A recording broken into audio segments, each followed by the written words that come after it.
our final speaker, Maskatanai. Know thy mother.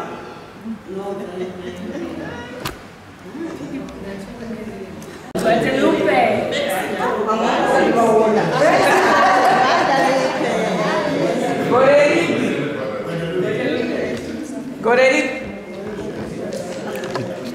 Kunan.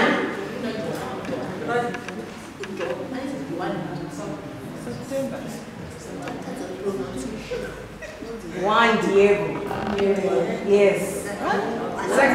Juan Diego. Juan Diego. My there's a very beautiful statement of Juan Diego when he was worried about his uncle. Am I not your mother? Yes. Am I not your mother? Am I not your mother? Yes. But that's the effect. Go ahead. 15, 3, 1. Yes. 1531. Yes. Yes. Is he still there? Yes. After all these years, yes. And the other by Bachi. Also, yes, and a very big bombing. Again, this is Maruba altar. Family picture by Maria and then a bomb. Pane crucifix iriko, yagato benda it's an iron one. Yagato benda because of effective bomb yoyo. But this picture my mother, this Telma, I never destroyed. I see the crucifix was destroyed.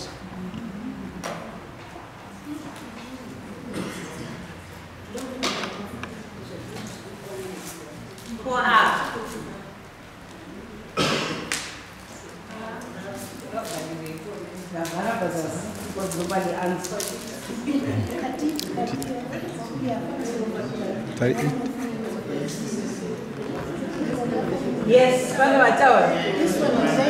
is Japan, yes, Our Lady of Japan. Yes. Japan. Kunani. The lady just died. The sister died, isn't it? Sister died, Japanese sister died.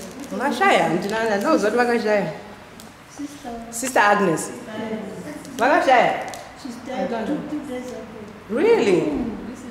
Yeah. Okay. Yes. So Sister Agnes Sasaga. Yeah, she died 2 days ago, isn't it? Really? Oh, I didn't know. Did you know? I didn't know. Okay. So the message I got you was sister. It's very recent. 73 Tatago. Message. Anyone? Yes?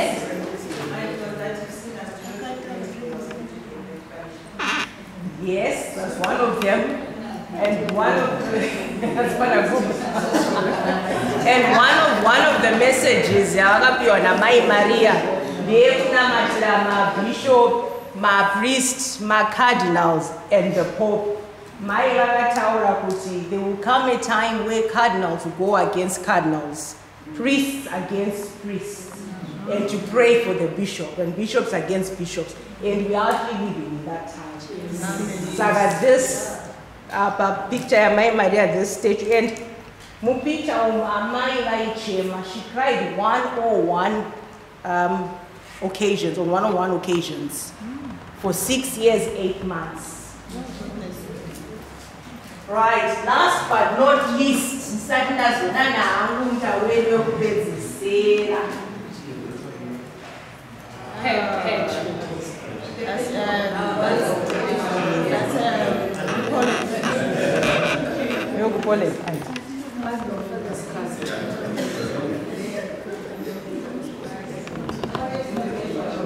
Our Lady of Perpetual Health, yes. Yes.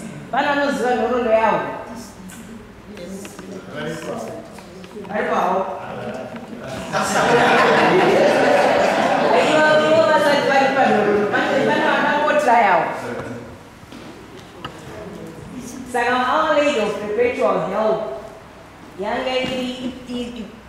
it was an icon. Yakaba, who the Eastern world, ikazopetsera yaku Rome. Vachichengetwa saka the Angainayo was a pious person. Paakafa akati icon he venerated publicly mu church. Kubayaiswa first mu church ya St. Matthew ngeri ku Rome. Pakaitika Civil War church yo yapazwa. Saka painga iri mu church ya St. Antoinette yainzi St. Matthew. Yaichengetwa Augustine priests. Saka ndo wangari vakatanga kuchengeta picture ya Mai Maria iyi. Saka pavakazoita rebuild the church yakazotorwa nevanonzi maredemptorist.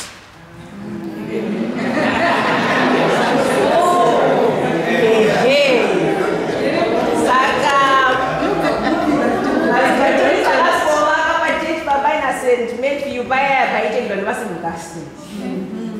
St. Augustines vanga vachine picture yamai, vanga vachine icon ya Mai Maria, but it wasn't being venerated. Baba vako veMaSt. Augustine vaenda kona papa akanoguguza kuti baba naye ainyaya yavo ndo nyaya ndo mamiriro akaita nyaya. Zvino Pope Pius IX vanga vambovhenareta the picture vachiri mwanangu. So he was so interested in Our Lady of Perpetual Help. Ndibva vanyora kadzamba vakati St. Augustine ipai maredemptorist. St. Augustine nokuteererawo ndobva vapachi maredemptorists. Saka nanhasi maredemptorists are the guardians of the icon.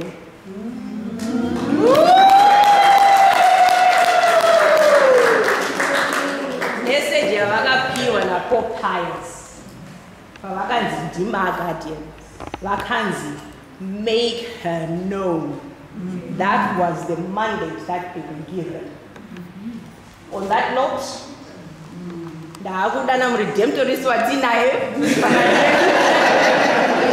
make our mother known.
Thank you very much.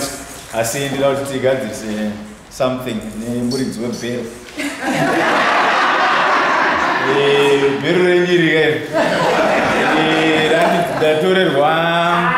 That 15 minutes. That 15 minutes. So that's 15 minutes. But the 15 minutes. Yagagomborerwa mimba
about this picture, Yeshua, it's a picture. They are my redemptorists. It has got interesting, much more interesting stories there. Pa St. Matthew's here, Dopams in the redemptorist today. So the original icon is there. If you happen to Guraskira Murom, Iripa number 39 via Merulana. So if you happen to Guraskira Murom, at that point, Munono Sanganane, the original icon. Now, this one is an icon. Okay? It's not a picture. It is an icon. Now, there's a very big difference between an icon and a picture. Okay? This has just been replicated. But icons, they are not painted. They are written. Iconographer, they write icons, they don't paint. Painted. No, an icon is written. So when an icon is written, it's actually this wall. For example, this wall icon here, what you see here, it's all about the Bible. It's about the Bible. Nobody knows. Some people think that by legend, they think this was done by St. Luke. It dates back very far. Of course, with the Eastern tradition, they painted many icons. You would find there's a similar one in Poland. Yes.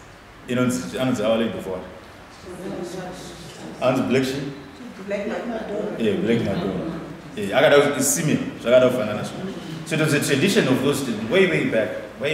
So you could tell this was of Eastern influence.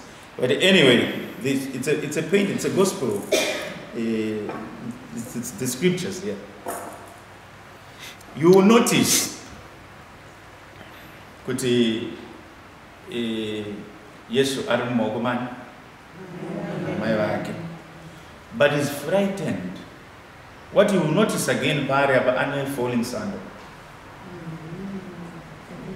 Ane falling sandal, ane sandal redona. Sandal redona. Because anga chitiza, arotiza chi this vision. The angels vakatakura the instruments of the passion. So the person that gives Jesus for the very first time that comfort, the Mary. But you will notice again with Maria mabatira akaita mwana. She's not clasping. Agamuratit. Arutagurat at the same time. Armuratit. Arkupakovan. But you would then see Mary's right hand. Mary's right hand. Now, tarisai chiguno chake ichi. Right? If you take a ruler, okay, straight on, it points in the heart of Jesus. And it will remember per wedding yekukana. Maria notice. Itai zvese zvanenge akuudzai. Itai zvese zvanenge akuudzai. Inini ndakumbirwa kuti nditaure about our journey to Jesus through Mary. Vataura pamberi pangu ndautoshaura ndichataura kuti vataura zvese. Nemo asina unzwa haana udini wake. Haana uzvinzwa vamati anga ari kupi. Asi vari pano vaita sei? Vazvinzwa. So pane mazwi mairi andinoda kuti mungobata panhaurwa yangu yese. 2 words. Mediatrix. 1. Second one, inonziyo redemptrix. It means Maria participated in the story of salvation. She can't be written off. We can't talk about the passion of Jesus without talking about Mary.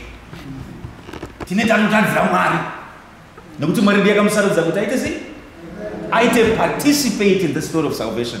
So, tinodzidziswa nemazwi aya rekutanga mediatrix ndiye the source of grace. Munozwa grace? Munozwa grace? Grace yachi. Grace yachi. Grace yachi.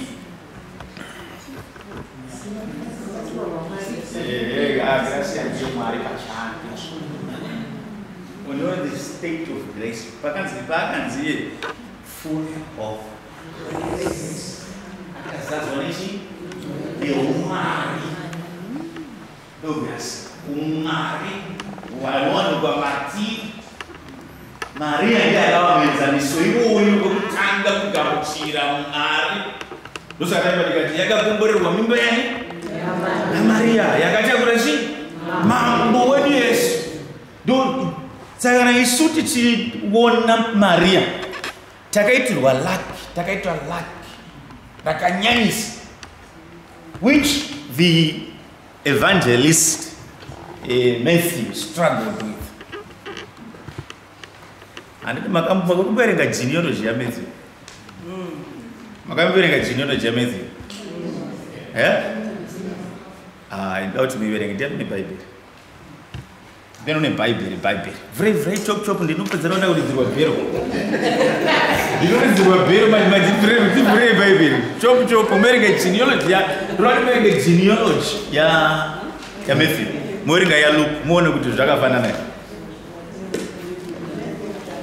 Ah, do you tell us? Look what you cannot see. This is how it came to be.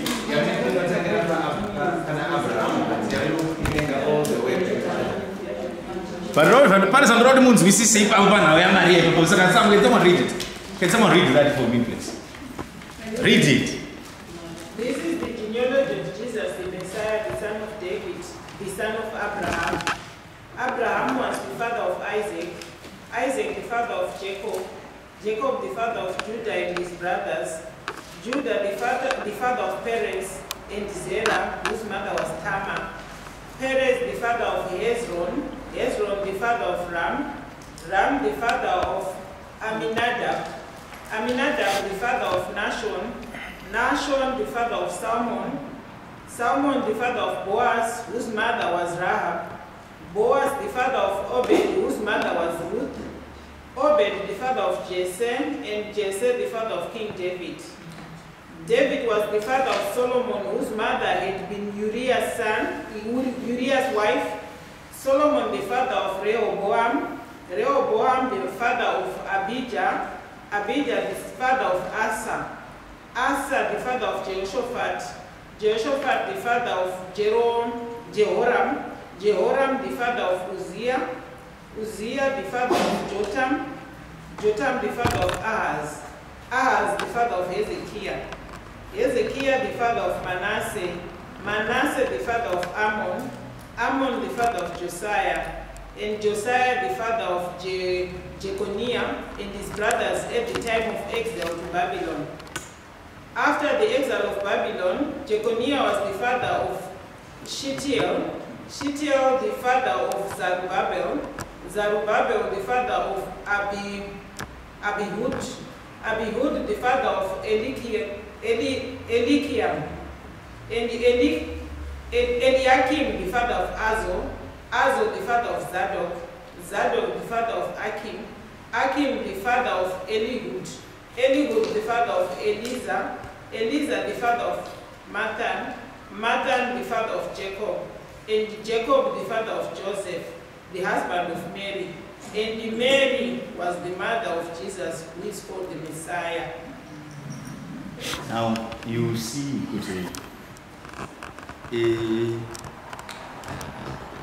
Matthew struggled with those words. Those are emphasized Joseph. Anozo emphasize Joseph. Nekuti mazwa iwayo mazuva iwayo zvairema kuti zvitaurika kuti uyu ndiye mai vechi wemununura. But nyangu akanga akastruggle nazvo zvanga zvagadzirwa nani naMwari, zvazvisingakondrolwi nemunhu. So we have to understand, the church teaches us kuti inotipa mari apa senda ipapa pasenda yedu yekunamata kwedu mari aripo. I take the send of it all, mari atoripa. But kwedu nokuti mari ndo zvaakatsvaga izvozvo.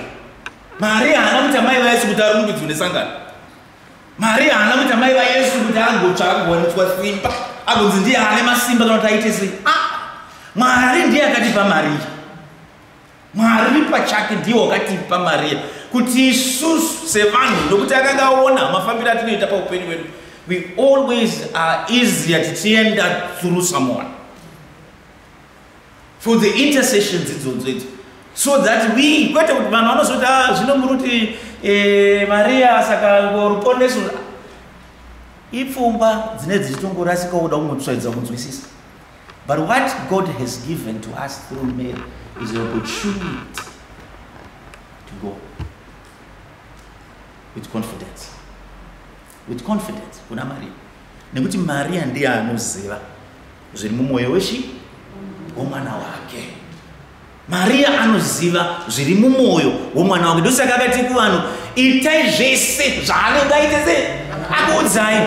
And when that happened, when they obeyed, when they followed the instructions, that's sure Maria anozoenda kuna Yesu vati vapererwa nechi newine. This is to Jesus through Mary. Maria anoti vapererwa newine. You will notice how Maria mashoko ake anotaura mugospels are very little words. Ari mudamara kana karesi. Very few words akataura Maria. You will notice kuti munhu akanyora this icon anopa Maria in a very small mouth. Maria anoswa with very small mouth mukatarisa muromo wake mudiki kuroti aiwa zvekutaura saka ukaona uri kutaurisa too much, you have to revisit. Unofanira kuti revisit nzwisiso yako yaMaria. She says very little, but she says it's very important. It ties Jesus zvanenge akuudzai. And akaitwa mutariri wezvinhu izvi paanozouya obva kuti pasazoenda vanhu ndosaka Jesu akazova attract a lot of crowd as well. Okay, because machinda acho akanzi chiendai munotsvaga zadzai zvirongo, ende vakauya nezvirongo chaizvo. Gatore chance zadzai zvirongo. Pakaitwa magallons and gallons. Vakati wana mukana zadzai nemvura. Kuti akati kuzadza nemvura kuti mjuru kuti kapata takambozviona itambozviziya. Amiri zvaroitwa pana. And then what then happens, why we have to understand the need to go through Maria. Tichienda pamoyo wa Yesu. We have to understand, we have to appreciate that, we have to accept that. Kuti Maria go pane one ya mambo je I'll let you untie of knots. Anoziya kusunungura manotsi. Ndio vaenda zvikwanzi wapere unosvikasi kona momsi zvide ini zvedu zvipana besta ngoyo otako kokoga pana. Murume ngoyango isatete sei? Isatete pana. Maria hambozoteerera zvese zvozvo. Abva tofuratira Jesu ndobva tangotoenda kwaona kuti zvinoita izvo zvanenge akuudzai. And zveshuwa vazadza zvamafendefa gallons and gallons dzobvazadza. Mutare ndobva testa so. Ndobva tendeukira kune muchachi kunebve kuna mugwasha uko kuti amarika tsika yedu pana mandeuti vanhu vanozotipa tinozomwa muchaiwo kokupedzisira. But iwe wa maintain right through manakira ari kuita nhamba yawaburitsa iko zvinezvi. Yange yabvepi kana iye anotoziva anozoti yabvepi except for mashuwa dzanga atakura chi madhirama. And ndovanhu vatinoda manje iwawo vanhu vanogona kutakura madhirama. Saka mukafamba nevanhu vanonzi uyai nemadhirama inotazotakura dhirama. Maria ati ngei itai zvese zvaanenge aita sei sadze zvirongo nemvura. Ngatisadze zvirongo nemvura. And when you look at Mary's act at that particular incident in the gospel. She doesn't join makuwa angatotanga kuti makaona ka takambotaurira muchato uyo awambosimudza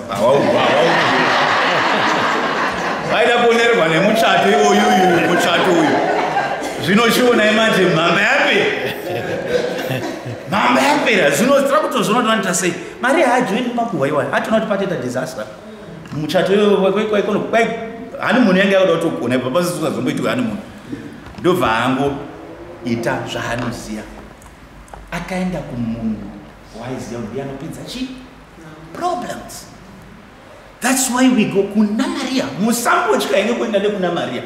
Zvitemo zvenyu zvese zvamungafunga kuti mungataure ingonodururirai kwaari nekuti akatipa mwana wake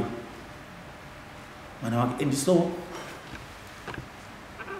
Simeon anoti vauya vamupira sezvaidi zvaitenderwa netsika dzavo handiti paanomugamuchidza mutemberi Simeon anoti zvipana Maria kuna Maria uchabayiwa mwoyo wako uchabayiwa nei. When Mary hears those words, what did she do? Akafundira zvose.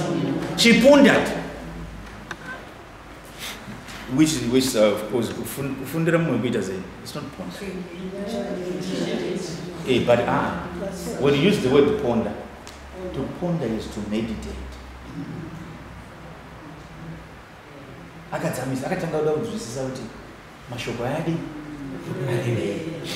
ndobva afamba nawo ende zveshuwa paibayiwa mwana wake iye ndio paaita sei paibayiwa ipapo. So Maria participated in the story of salvation, in the passion, death and resurrection of her son, our Lord Jesus Christ. She participated, she took part in that process. Ana imai mungati mwana wenyu achifa mongota totogona hedu muchitoenda kumashops muchitonoshopa zvenyu muchinzi mwana wenyu afa kunoku moto niwamurotofamba henyu zvingoti achangozoigona mwana wenyu unaundofunga kuti pamudzati sei itatogaya kuti dzatacha takutofunga kuti paita problem. So it's that passion, that what Jesus went through. Mary aizvita ari parutivi achifamba nemwana wavo. Tinonzi kunzi pavanosangana munzira tinonzi mai havagona kuita sei kugurukurirana nomwana wavo, but they are united through their hearts. That's why you see we have the Sacred Heart of Jesus within the Sacred Heart of who? Mary. Wakabayiwa moyo wake wakabayiwa nepfumo. She was ripped, but she participated in the story of our salvation. So those tiri kunzi isusu kana tichinzi isusu our journey to Jesus through Mary kuti musasiye Maria muchienda kupi kwamungazoziva imimi kusina kuzikanwa naiye akatakura mimba akapa kuvanhu.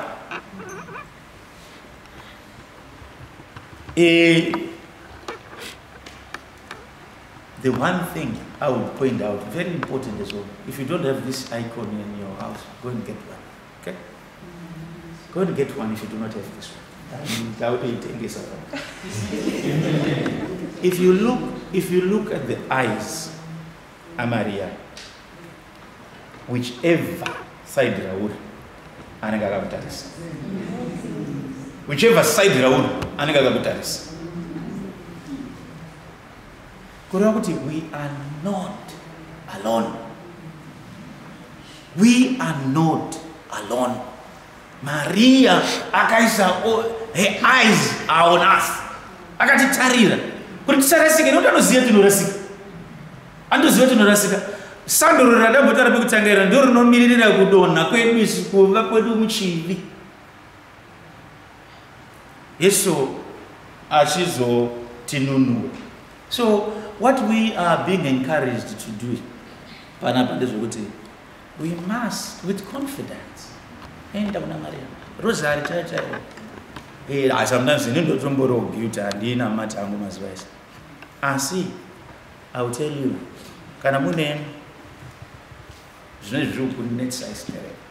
it's called a prayer for repetition. Muna pareka piwa. It was during the struggle with the heresy. Manje mazuva ano tinogara neheresi dzaedu dzatinadzo manje. Takatodzibhabhatidza heresi. Zvimwe zvezvinhu zvatinoita nezvatinotaura dzinotori heresi. But mungoti mazuva ano hakuchapiswi zvako munhu kudhara unoitopiswa ukaitokaa maheretics aibatova apiswa. But Maria akati handiwo mamarwiro wacho anoitwa chi heresi dzodzidzi regai tikupei the right weapon. Andinemba rusari rwegidi rekupfura Satani baba, rusari rwegidi rekupfura Satani, rusari rwegidi rekupfura Satani.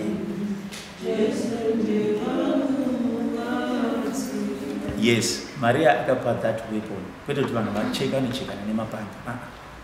Asi tishandise rusariro for the right teaching, the correct teaching. So it's the Bible, it's the gospel, the story of our salvation that was put in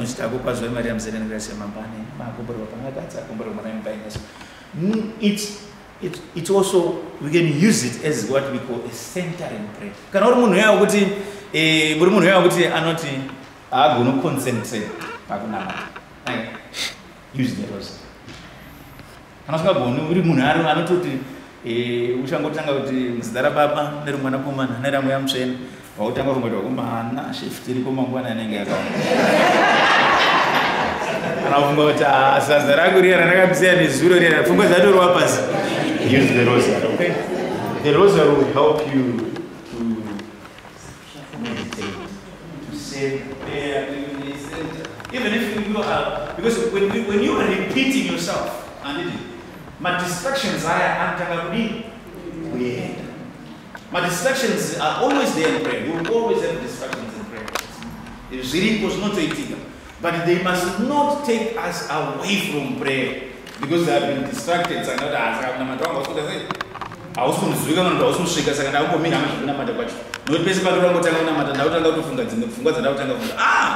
you make the distractions part of the prayer. You turn them into prayer. That's how it's done. Those are made. So if you are using the rosary, it helps you. Refocus. Imagine how many Hail Marys? If ukazoita ese yari 4, tell me, where will you be? Where would you think your heart and soul will be at that point, and your mind, when you get to do 200 Hail Marys? What do you think will happen to you? What do you think? What kind of transformation happens to you? You will be transformed. And I don't get it. Can I struggle? No hope. And all the next few seconds, you don't got to go see that. Only got to go see that. But if there's a person who must want to open and just take the rosary. Don't go down and go because everybody else said it. What's not? Because I'm not in a rosary. It's therapeutic as well. You know, it's therapeutic. It's the greatest prayer as a devotion. Through me, through Maria. Just say those words repetitive. That repetition, it's necessary for prayer. It's an important prayer. So we must be encouraged to see the rosary. It's just now my Redemptorist. This is what happened to us. I'm sure you've always seen take a figure like this with the rosary. Okay? Have you ever wondered why? Let me tell you. St. Alphonsus, when he then found the Redemptorists, he was a noble man. So, noble men engwa iyo waifamba ne sword. Bangawane ma swords. Okay? So he went to Maria Pagroto na Maria Dopati, I am handing over the sword for the rosary. That's why you see it was already from this side. Dopai got a sword. So the nobleman, you would draw your sword like that. Okay. saka ndosaka muchiona kuti it's not yakangodhisanwa tungodzima kunganga kuti munhu akaita fashion and whatever akaita very significant. So it is that's our sword as a redemptorist. So isusu kana wakatopfeka it's easier tinongotakura kudai apa zvangu apa ndine 150 pounds ndakadzira ndega futi tasati tane the luminous mystery. So this is yakakwana yakadaizvo and it's very long. So but what I'm saying is you must get into a culture of saying the rosary without any reason. Don't have reasons to say the rosary. Okay, just say it. Especially when you don't feel like saying it. Say it.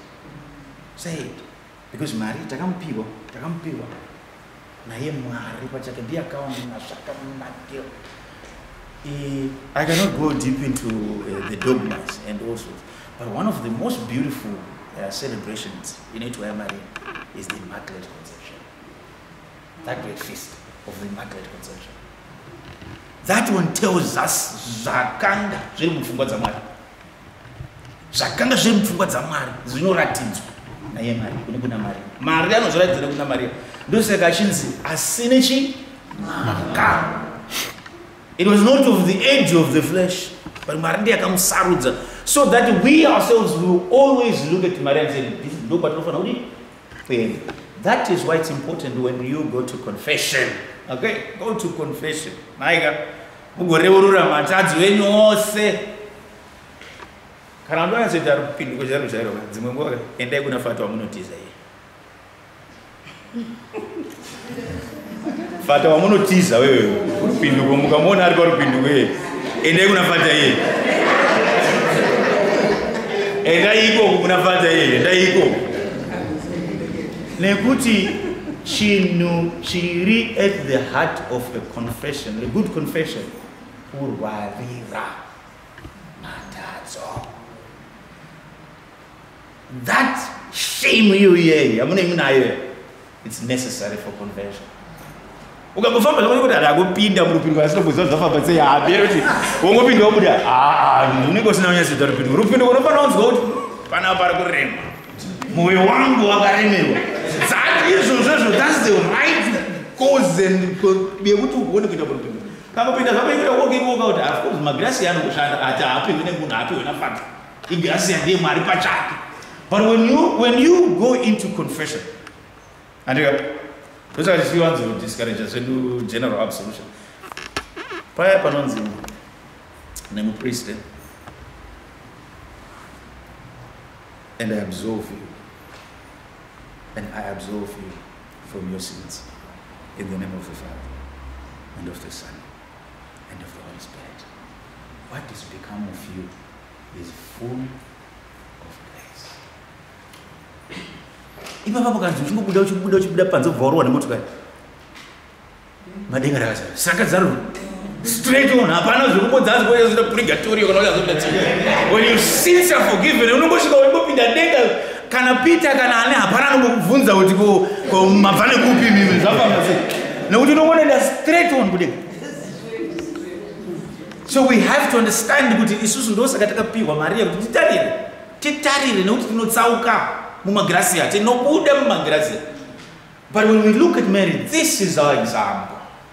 This is our great example to understand kuti Mwari akambodei panyaya iyoyi, panhau iyoyi Mwari wakadei pazviri kuti vanhu vake vanunurwe kurutadzo nekurufu. Rufu harina kubata mudzimai,